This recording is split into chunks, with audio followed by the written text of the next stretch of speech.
Bila kuasa barat melakukan sekatan ekonomi, Jepun cakap, tak apa, lakukan sekatan ekonomi, tidak jadi masalah. Lakukan sekatan ekonomi, sekatlah seberapa banyak ekonomi yang kuasa barat nak sekat. Kita sebagai Jepun, kita akan luaskan lagi tanah jajahan kita. Kita akan teruskan lagi jajahan kita, dan disitulah mulanya rancangan penaklukan selatan. Selatan ini maksudnya apa? Dia nak luaskan kuasa dia, menakluk negara-negara di selatan. Dan negara-negara di selatan ini adalah negara-negara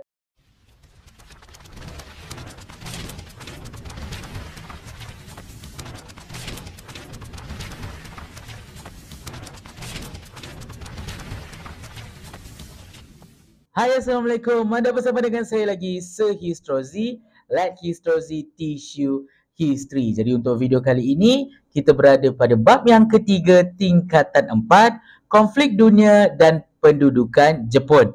Dan video untuk kali ini, kita akan fokuskan kepada subtopik 3.4, iaitu berkaitan dengan Perang Asia Pasifik. Jadi apa itu Perang Asia Pasifik? Jadi, Perang Asia Pasifik ni sebenarnya adalah Perang Dunia Kedua. Cuma ianya berlaku pada lokasi yang berbeza. Dalam subtopik yang sebelum ini 3.3, kamu dah belajar tentang Perang Dunia Kedua yang berlaku dekat Eropah. Kalau kamu nak tahu, pada waktu yang sama, timeline yang sama, di lokasi yang berbeza, iaitu di Asia, tengah berlangsungnya Perang Asia Pasifik. Sebab itulah Perang Asia Pasifik ni juga adalah nama kedua kepada Perang Dunia Kedua di Asia. Sebab dia berlaku pada waktu yang sama. Dan fokus Perang Dunia Asia Pasifik ini adalah kita nak tengok tentang bagaimanakah Jepun mula-mula melakukan penjajahan. Kenapa Jepun melakukan penjajahan di orang kata di benua Asia. Alright. So kalau kamu tengok dekat sini, ini adalah 3 reason kenapa atau 3 sebab kenapa Perang Dunia Kedua di Asia Pasifik itu berlaku. Senang kata, kenapa Jepun mula menjajah?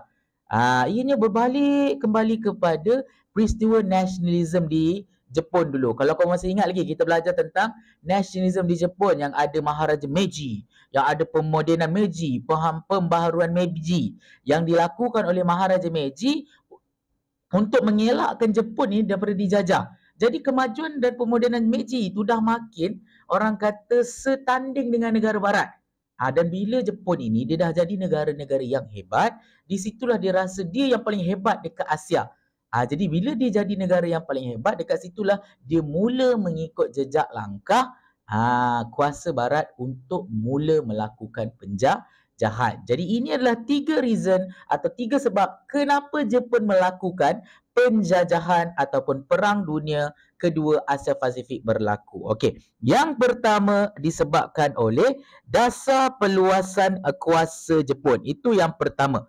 Disebabkan oleh dasar peluasan kuasa Jepun itu sendiri. Nanti kita akan tengok apakah orang kata bentuk pemerintahan Jepun yang menyebabkan mereka terpaksa melakukan penjajahan. Itu yang pertama. Yang kedua adalah disebabkan oleh sekatan ekonomi. Dan yang ketiga adalah disebabkan oleh penaklukan selatan. Ini adalah sebab, faktor. Ingat, ini adalah faktor. Kadang-kadang dalam soalan dia akan fokus kepada perkataan faktor ataupun sebab.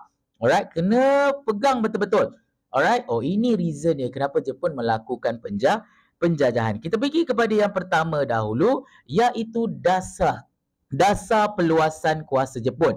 Ianya bermula, macam saya cakap tadi, ianya bermula disebabkan oleh orang kata pemodenan yang dilakukan oleh Maharaja Meiji terhadap negara Jepun. Jadi bila negara dah makin maju, jadi negara itu dah jadi negara industri.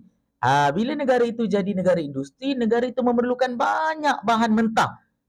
Sehingga kan bahan mentah dekat negara Jepun ni lama-lama makin habis. Jadi bila bahan mentah untuk negara Jepun ini habis, takkanlah dia nak stop pemodenan dan kemajuan negara dia kan? Jadi dia perlukan bahan mentah lagi. Di situlah diikut jejak langkah Barat, iaitu melakukan penjajahan untuk ambil bahan-bahan mentah yang ada dekat negara-negara lain. Kalau kamu tengok kat sini, bila Jepun memerlukan bahan mentah untuk orang kata memodernkan lagi negara dia, Jepun tak nak bergantung kepada bahan mentah daripada negara barat.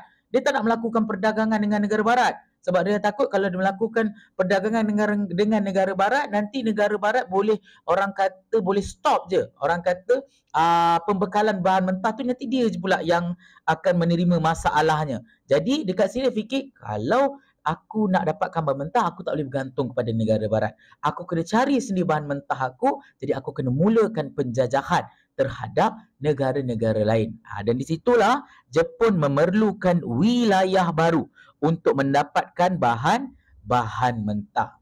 Jadi itu adalah yang pertama. Disebabkan oleh keperluan industri, jadi dia perlukan untuk memajukan lagi industri dia disebabkan bahan mentah.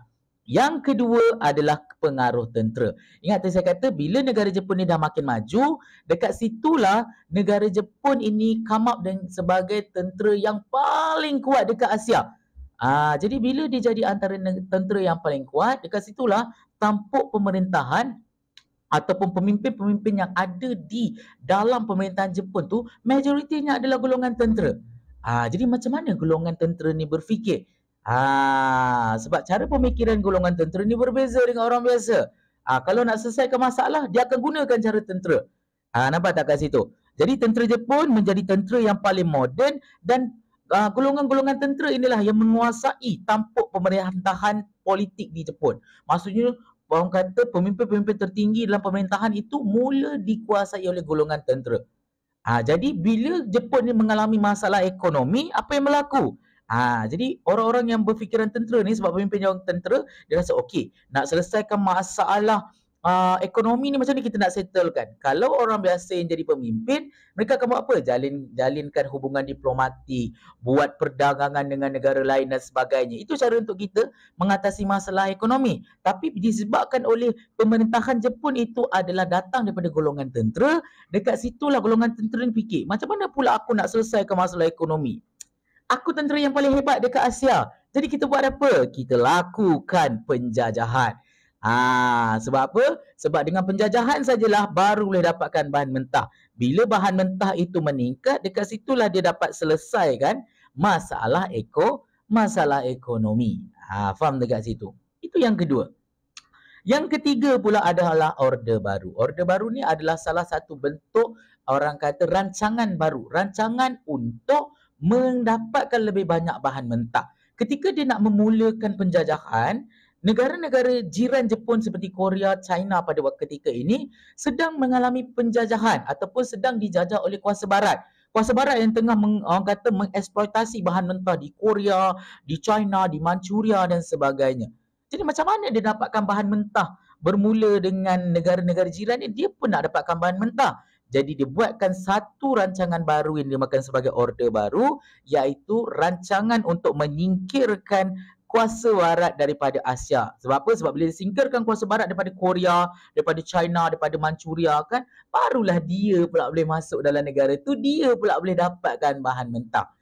Konon je dia nak singkirkan kuasa barat ni sebabkan untuk membebaskan ekonomi daripada kuasa barat. Tapi sebenarnya tidak. Sebenarnya dia nak halau kuasa barat tu supaya dia pula boleh ambil bahan mentah di negara tersebut. Dan antara negara-negara yang ada dalam Orde Baru adalah seperti Jepun, negara Jepun sendiri, Korea, China dan juga Manchuria. Manchuria ni kat mana? Manchuria hari ni tak wujud dah. Tapi kalau kamu tengok, Manchuria adalah hari ini sebahagian daripada China. Dia terletak di bahagian orang kata di antara China dengan Jepun. Dulu ada satu negara nama dia Manchuria. Jadi ini adalah sebab yang pertama, faktor yang pertama. Dasar perluasan kuasa Jepun. Keperluan industri, pengaruh tentera dan juga Orde Baru. Yang kedua, bila Jepun dah mula melakukan Orde Baru, jadi kuasa barat ni mula dapat berita yang katakan tanah-tanah jajahannya di Asia dah mula dikuasai oleh Jepun. Jadi Jepun ni suka, jadi kuasa barat ni suka tak? Tak sukalah sebab tanah-tanah jajahan dia dah kena ceroboh dengan Jepun.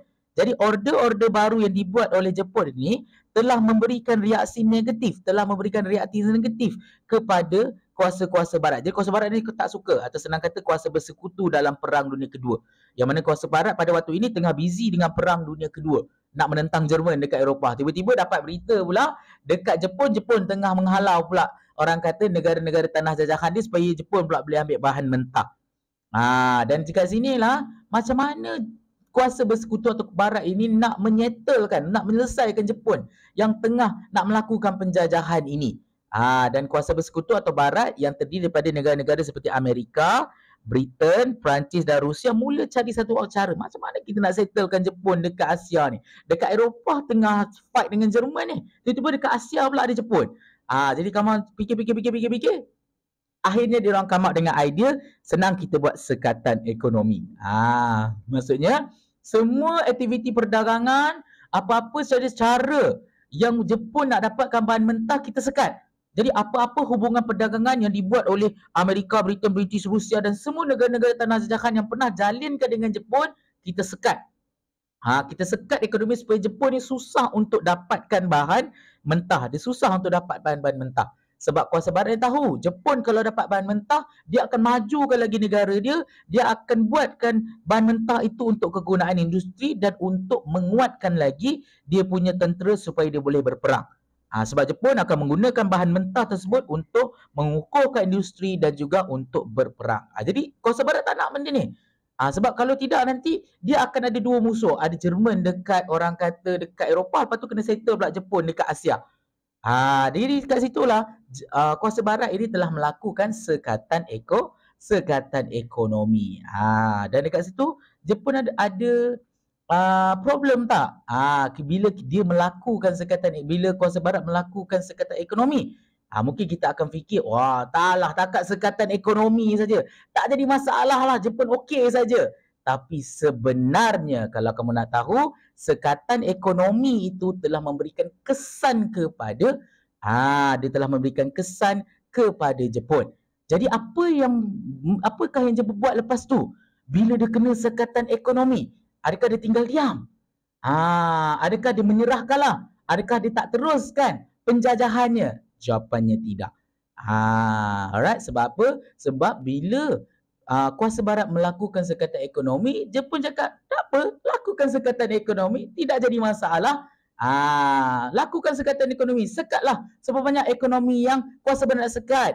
Kita sebagai Jepun, kita akan luaskan lagi tanah jajahan kita. Kita akan teruskan lagi jajahan kita dan disitulah mulanya rancangan penaklukan selatan. Selatan ini maksudnya apa? Dia nak luaskan kuasa dia, menakluk negara-negara di selatan. Dan negara-negara di selatan ini adalah negara-negara Asia Tenggara. Iaitu negara apa? Tanah Melayu, Indonesia, Vietnam, Filipina dan sebagainya. Dan itu reason kenapa Jepun menjajah negara kita, sebabkan negara dia kena sekatan ekonomi. Jadi negara selatan ini bermaksud negara Asia Tenggara. Jadi Jepun cakap tak apa, dapat sekatan ekonomi, kita teruskan lagi kita punya jajahan, kita pergi sampai ke arah ke bahagian selatan Jepun. Dan selatan adalah di daerah Asia Tenggara untuk dapatkan lebih banyak bahan mentah seperti biji timah, petroleum dan juga bauksit. Dan pada ketika ini Jerman yang tengah menentang kuasa bersekutu dekat Eropah kan melihat, hebat juga Jepun ni dekat Asia ni. Dekat sinilah Jerman mula menjalinkan hubungan, mula propose Jepun untuk join geng dia, untuk menyertai kuasa paksi. Dan Jepun pun bersetuju. Jepun pun bersetuju bila Jerman propose dia untuk masuk geng dia dalam Perang Dunia Kedua atau dalam kuasa paksi. Dan situlah terjalinnya hubungan antara Jepun dan juga Jerman. Jadi dekat situlah Jerman telah memberikan bantuan kepakaran tentera dan juga pembuatan kapal terbang kepada Jepun sehingga tentera Jepun ni menjadi lebih kuat lagi tentera dia. Faham kat situ? Jadi itu adalah 3 faktor kenapa Perang Asia Pasifik ini berlaku. Yang pertama, dasar peluasan kuasa Jepun. Yang kedua, sekatan ekonomi. Dan yang ketiga adalah rancangan penaklukan selatan, rancangan penaklukan negara kita ataupun negara-negara di Asia Tenggara. Jadi macam manakah Perang Asia Pasifik atau peristiwa Perang Asia Pasifik itu berlaku? Okey, ianya bermula dengan Jepun menyerang 2 tempat. Ini adalah 2 lokasi awal yang diserang oleh Jepun. Bermula iaitu di Tanah Melayu dan juga Pearl Harbor. Pearl Harbor ini adalah dekat dengan Pulau Hawaii di tengah-tengah Lautan Pasifik. Dan Pearl Harbor ini adalah pangkalan armada laut tentera Amerika yang paling kuat. Maksudnya, senang kata pembekal tentera-tentera Amerika yang paling kuat adalah dekat Pearl Harbor ni. Jadi Jepun bila dia nak menjalankan perang Asia Pasifik, dia nak menakluk bahagian selatan atau nak menakluk Asia Tenggara, dia tak boleh nak menakluk sebab apa? Sebab orang kata Amerika akan ganggu sebab tentera dia banyak dekat Pearl Harbor. Pearl Harbor ni dekat pula dengan orang kata Asia Tenggara. Jadi untuk memastikan orang kata kerja-kerja untuk menjajah Asia Tenggara ni mudah dijalankan, dia kena hapuskan dulu Pearl Harbor ini. Dia kena hapuskan Pearl Harbor ini.